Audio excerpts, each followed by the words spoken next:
Hello नमस्कार। तर काल गुरुवार होता तर मी माझ्या माहेरी आले होते। इथं साईबाबाचं मंदिर आहे तर इथं दर गुरुवारी भंडारा असतो। तर या गुरुवारी माझ्या काकाचा त्यांचा भंडारा होता तर खिचडी बनवायची होती।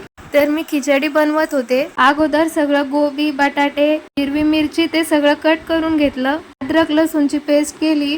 खिचडी बनवण्यासाठी एक मोठं पातेलं घेतलं, त्यात तेल टाकलं। तेल चांगलं गरम झालं की त्यात जिरे मोहरी कढीपत्ता टाकला, अद्रक लसूणची पेस्ट टाकली आणि सर्व भाज्या चांगल्या परतवून घेतल्या। नंतर मग गरम केलेलं पाणी टाकलं। पाण्याला चांगली उकळी आली की स्वच्छ धुवून तांदूळ टाकले।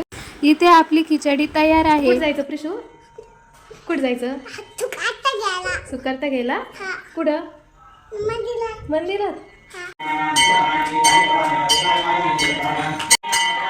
इथे मस्त संध्याकाळी आरती झाली आणि आरती झाल्यानंतर सगळ्यांनी प्रसाद खाल्ला। व्हिडिओ जर आवडला असेल तर लाईक करा आणि सबस्क्राईब करा।